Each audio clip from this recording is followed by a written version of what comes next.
1C. Sebelumnya, perkenalkan nama saya Natasha Aulia Ramadhani Terbutar. Di video kali ini, saya akan membahas materi sistem informasi berbasis web dan mobile bersama rekan-rekan saya dari kelompok 2. Ada Saidah, Amel, Mutia, dan Putri. Nah, materi pertama yang akan disampaikan oleh saya sendiri. Jadi, saya akan menjelaskan terlebih dahulu apa itu sistem informasi. Nah, sistem informasi itu adalah otak bagi perusahaan atau organisasi yang mengelola, memproses, dan menyimpan data untuk pengambilan keputusan. Nah, di sini ada sistem informasi web dan mobile. Saya akan menjelaskannya terlebih dahulu sistem informasi berbasis web. Nah, jadi yang berbasis web ini adalah sistem yang kita buka melalui browser HP atau komputer. Nah, kalau sistem informasi yang berbasis web ini bisa diakses melalui internet dan terupdate otomatis. Kemudian ada sistem informasi yang berbasis mobile. Nah, yang berbasis mobile ini bisa pakai GPS atau kamera HP dan nyaman digenggam. Nah, yang lagi tren sekarang itu ada hybrid approach seperti PWA, progressive web apps yang menggabungkan antara keduanya, antara web dan mobile. Seperti WA web yang bisa dibuka di komputer dan di HP. Sekian materi dari saya. Materi selanjutnya akan disampaikan oleh Saidah Mumtazah. Oke, kita masuk pada penjelasan tentang arsitektur web dan teknologi mobile. Yang pertama adalah arsitektur web, yang dimana arsitektur web ini adalah cara kerja aplikasi yang dapat dibuka lewat browser. Di dalamnya ada 3 bagian utama. Yang pertama ada klien atau UI. Nah, ini tampilan yang biasa kita lihat. Contohnya itu misalnya seperti halaman web. Yang kedua ada server, yaitu tempat proses dan logika aplikasi berjalan. Yang ketiga ada database. Database ini adalah tempat penyimpanan data. Jadi, misalnya nih, kita buka Tokopedia lewat laptop. Nah, kita klik tombol. Browser akan kirim permintaan ke server, yang dimana nantinya server bakalan ambil data di database, lalu setelahnya dia akan mengembalikan ke tampilan awal. Begitu alurnya. Arsitektur web juga ada 2 model. Yang pertama yaitu ada monolitik. Monolitik ini semua komponennya dijadikan satu. Simple, tapi semakin besar aplikasinya, maka semakin sulit kita untuk mengupdate-nya. Yang kedua yaitu ada microservice. Aplikasinya dipecah jadi komponen-komponen yang lebih kecil. Hal ini membuatnya lebih fleksibel dan mudah untuk dikembangkan. Yang kedua yaitu ada teknologi mobile. Ini fokus di aplikasi yang berjalan pada HP dan juga tablet. Nah, aplikasi mobile ini ada 3 jenis. Yang pertama yaitu ada native, yang dirancang khusus untuk Android atau iOS, yang performanya paling bagus. Yang kedua adalah PWA. Nah, PWA ini adalah web yang bisa digunakan secara offline dan juga memiliki notifikasi. Yang ketiga ada hybrid. Hybrid ini adalah gabungan antara native dan web, yang dimana tampilannya pakai teknologi web yang bisa di-download layaknya aplikasi biasa. Misalnya nih, seperti WhatsApp, Instagram, dan juga Netflix, yang dia berjalan di device dan juga diatur oleh platformnya. Walaupun berbeda, web dan juga mobile masih saling nyambung nih, karena banyak aplikasi mobile yang masih menggunakan server dan juga API untuk komunikasi data. Misalnya nih, seperti WhatsApp. Tampilannya ada terlihat di handphone kita, tapi chat dan juga datanya bakalan diproses di server. Jadi kesimpulannya adalah arsitektur web diatur untuk bisa membuka aplikasi lewat browser. Sedangkan teknologi mobile mengatur bagaimana aplikasi dapat berjalan di HP. Dua-duanya saling terhubung supaya aplikasi dapat dipakai dengan cepat, stabil, dan juga nyaman.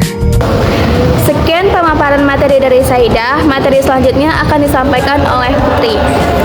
Baik, di sini saya akan melanjutkan materi yang akan saya sampaikan, yaitu tentang implementasi dan keamanan aplikasi, di mana pada sebuah implementasi dan keamanan aplikasi memiliki beberapa langkah-langkah dalam fasenya. Yang pertama ada perencanaan, yang kedua ada desain, yang ketiga ada pengembangan, yang keempat ada pengujian, yang kelima ada peluncuran, dan yang terakhir ada pemeliharaan, di mana saya akan membahas satu persatu dari keenam langkah-langkah tersebut. Langkah pertama, yaitu perencanaan dan analisis keamanan dengan cara mengidentifikasi suatu potensi ancaman dan resiko pada tahap proses awal atau threat modeling. Lalu, yang kedua ada desain aman atau security by design, di mana seseorang melakukan perancangan arsitektur aplikasi dengan prinsip keamanan yang sudah tertanam, namun bukan untuk diletakkan di paling akhir. Ini mencakup kontrol akses yang kuat dan manajemen sesi yang efektif. Lalu, yang ketiga ada pengembangan mode aman dengan cara melakukan praktik perkodian yang aman atau secure coding practices dan menghindari kerentanan seperti injeksi SQL dan cross-site scripting atau XXS. Lalu yang keempat ada pengujian keamanan, dilakukan secara rutin seperti Static Application Security Testing atau SAST dengan mengidentifikasi kode bersumber seperti Dynamic Application Security Testing pada aplikasi yang sedang berjalan. Lalu, yang kelima ada implementasi dan penerapan dengan cara menerapkan aplikasi di lingkungan produksi yang konfigurasinya sudah aman, seperti enskripsi data yang akan disimpan at rest atau data yang akan transit atau in rest. Lalu yang terakhir ada pemeliharaan dan pemantauan, di mana kita memantau aktivitas yang mencurigakan terus-menerus sambil kita memperbaharui dan menambal kerentanan pada aplikasi tersebut atau patching. Nah, dari keenam langkah-langkah yang sudah saya sampaikan, saya mengambil satu contoh kasus, yaitu pada tahun 2020, Tokopedia mengalami kebobolan data, sehingga 91 juta orang mengalami kehilangan data pribadinya seperti nama, email, hash kata sandi, dan lain-lain. Nah, dari situ kita sudah bisa nyimpulkan bahwasannya ternyata Tokopedia dari segi keamanan dan penyimpanan datanya belum terlalu efektif ya. Nah, sebelum hal itu terjadi di kemudian hari, saya mengambil pelajaran dari contoh kasus yang saya ambil ini. Yang pertama, melakukan enskripsi kuat walaupun kata sandi kita sudah dihash. Insiden ini menekankan bahwa pentingnya algoritma hash yang kuat atau SHA-256 dan praktik penyimpanan data yang lebih aman. Nah, lalu langkah yang kedua yaitu memperbaharui sistem rutin. Kerentanan seringkali terjadi di perpustakaan pihak ketiga yang telah usang.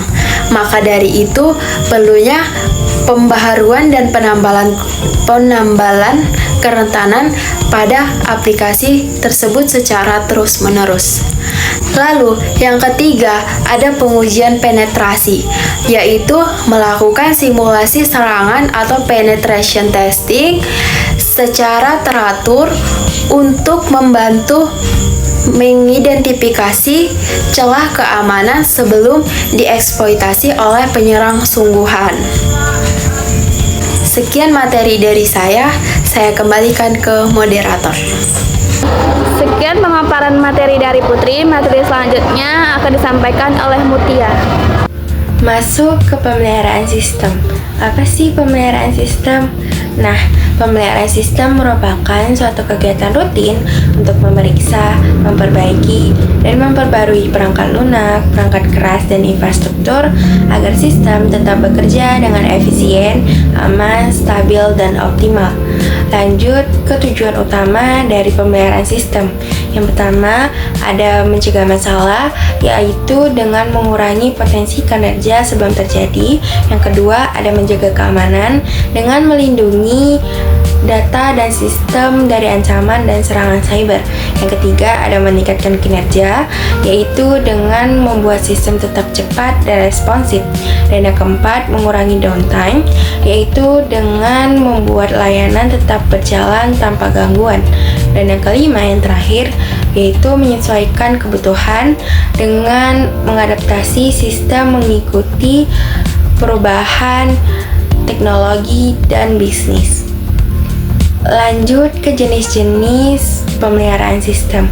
Yang pertama ada preventif atau pencegahan, yaitu pemeriksaan sistem, update software, pembersihan log atau change, dan backup data.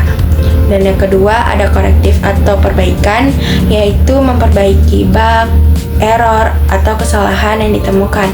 Yang ketiga ada adaptif atau adaptif, yaitu menyesuaikan sistem mengikuti perubahan operasi sistem, kebijakan, atau lingkungan baru. Dan yang keempat yang terakhir yaitu ada preventif atau preventif, yaitu dengan menambah fitur, meningkatkan tampilan, dan mengoptimalkan fungsi berdasarkan kebutuhan pengguna. Sekian pemaparan materi dari Mutia. Materi selanjutnya akan disampaikan oleh Amel. Contoh kasus yaitu ada dua. Ya, contoh kasus yang pertama itu contoh kasus web, yaitu mahasiswa login di via browser Akademik Universitas Royal untuk cek jadwal kuliah, daftar mata kuliah, lihat nilai, dan bayar UKT juga. Dan contoh kasus yang kedua yaitu adalah contoh kasus mobil, yaitu aplikasi Gojek. Kamu buka aplikasi Gojek, di situ kita bisa untuk pesan makanan, minuman, ataupun juga bisa mengantarkan kita mau kemana yang tempat yang kita tuju.